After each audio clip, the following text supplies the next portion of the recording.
new book, Strategic Conundrum. So over to you guys. Thank you. Matthew, you there? I can't see you. I can see everybody else, but I can't see you, Matthew. I'm just checking you're still there. Yeah, you're there. Okay. I'm here. Yeah, yeah. Right. And just to say to everyone, that is the book in my hand, just been published. It's the second edition, and this is what we're going to obviously refer to now. So yeah, Tim, do you want to kick off? Yeah. I will do if I can get this screen to share. There we go. Okay. So key elements of the pitch process. Thought we'd just run you through this. So here we are. Here's perhaps the most important question. Yes or no? Do we want to take part in this, given all the time and investment that requires? So we need to think about that.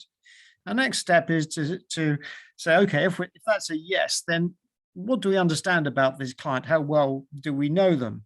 Are they an attractive prospect? What's the work like, etc.? If we are going to take part, then increasingly important is the subject of diversity and inclusion. And this was something that we barely touched on the first book, but that has had necessarily to become a major theme in the second book because clients bring it up so much. Having done that, we're going to go for this. We've got to work out a plan. We can't just start writing. We need to work out how we're going to go about this pitch because it could be a large piece of work, just putting the proposal together. So we need that plan. We need a strategy within that plan. We've also got to think about pricing because long gone are the days where we can just say, well, here's our rate per hour. And we don't know how many hours it's going to be. It's a big project. We've got to be a bit cleverer about our pricing than that. We've got to get a handle on profitability as well so that we make money from this.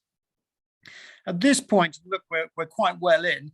We might want to start writing. And when we start writing, we need to remember that this is not some kind of technical legal document. This is a pitch. This is a piece of work that we want to sell our services, and it needs to be written to that end.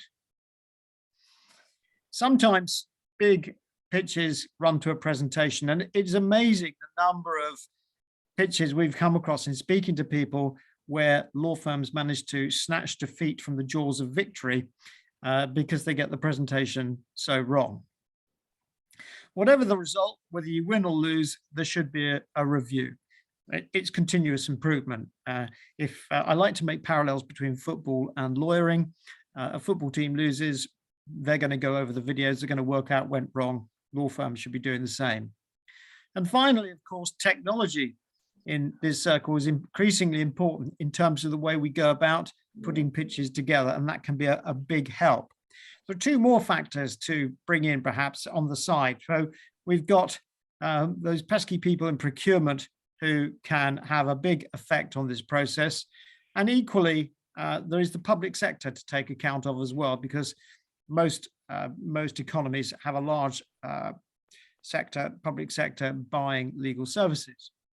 Now, if you like, that's the sort of overview. And those are the chapters of our book. Now, in the very limited time we have today, we're just going to focus in on the first one, yes or no, to pitch or not to pitch.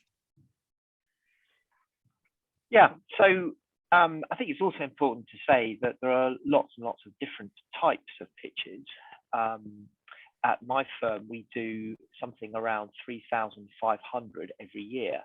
And that is everything from the full panel pitch, which can be hugely chunky documents where we're given several weeks to prepare and plan and answer a multitude of questions, right down to almost like the one-line fee quote and everything in between. So it is extensive, and obviously the process that Tim has just gone through, you can't necessarily apply for every single pitch. One has to be flexible, particularly if you've got sometimes a turnaround of a matter of hours, which of course can happen.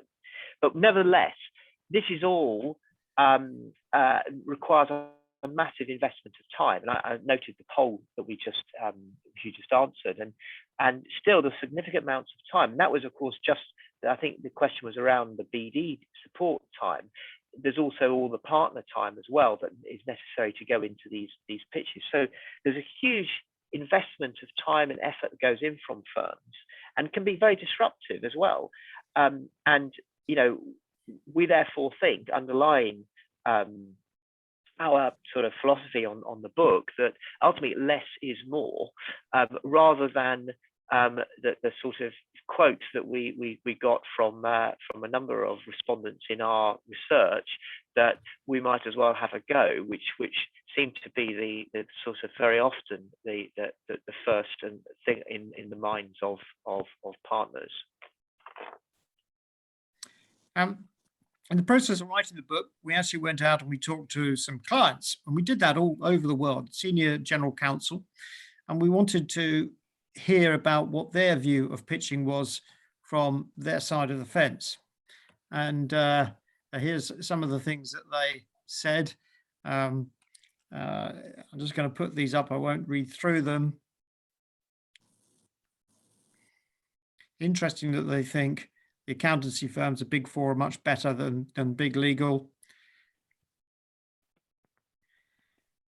And that's just 3 comments. I'd like to sort of draw your attention, if I may, to the key bits. It is really worthwhile pitching, but it's a painful process to go through. And then, unbelievably, in the second quote, one guy asked about my need. He's obviously been EY trained.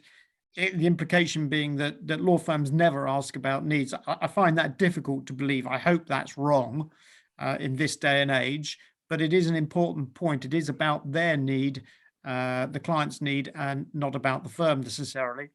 And on the third one, what will differentiate the firm?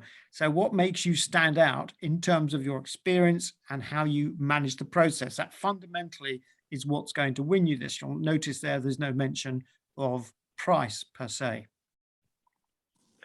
So we look quite extensively at the different approaches that firms take to the question of pre-qualification, if you like, go, no go. And we essentially broke this down into 4. We think there are 4 broad approaches.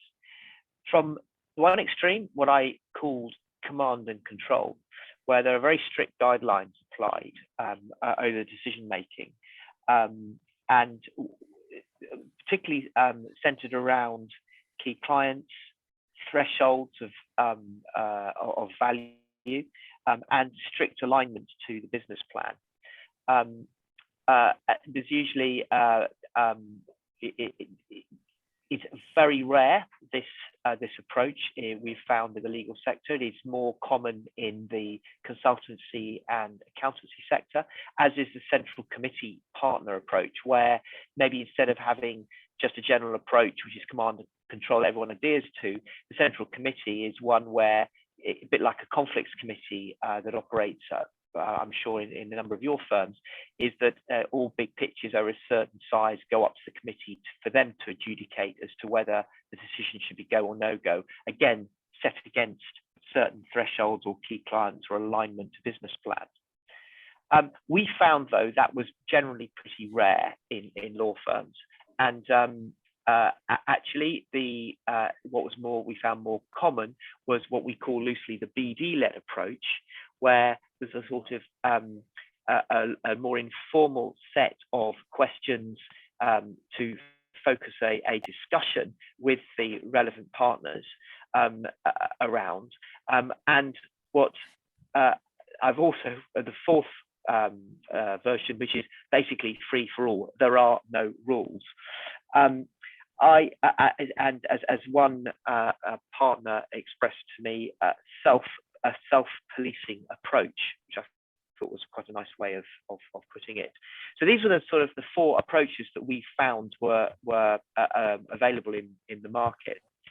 But if we go now to, ultimately though, irrespective of which approach, can we just have the whole wheel, please, Tim, just for just for the sake of time. the RFP arrives in the inbox of the partner, and these are the questions we believe are going through the partner's mind when this RFP arrives, and they can broadly, those questions can fit into four main buckets. The questions around the relationship with the potential opportunity, the market that the opportunity is in. Is it a market that is one that the firm wants to and is experienced in operating in? The financials around it, is it profitable? What's the sort of revenue stream likely to be? Are you going to get paid? And then lastly, conflicts. Is there a potential conflict around this? So these are kind of the questions that come into partners' minds. And the key points to this really is how the culture of the firm and the importance of being nimble and being able to react quickly are also fundamental to this. But we felt that this was actually a good segue to what we're going to talk about now, which is we think the sort of the third of my four options, the sort of more informal, creating a discussion approach, which we think is most closely user-friendly, if you like, within the legal environment. So Tim, can I hand over to you? Sure. So what we're really thinking about here is converting that little wheel into a series of questions to facilitate an internal discussion when a prospect or an invitation comes up. So we're trying to move away from the "we might as well have a go, why not" position to this needs to be a rational business decision. And to inform that decision, here are some questions. Now, because of time, I'm going to keep this fairly short, so I'm not going to look at them. I think they're all fairly self-evident, but you simply answer these yes or no. We've got a few more.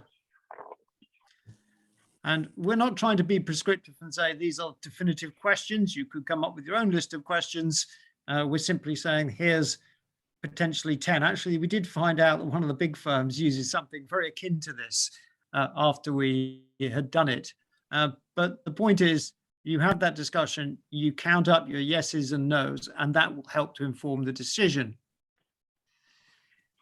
That's right. And we found that we have adopted this at my firm in a number of the practices, and actually have found it to be incredibly helpful. And Tim, if you just put the whole lot on the screen.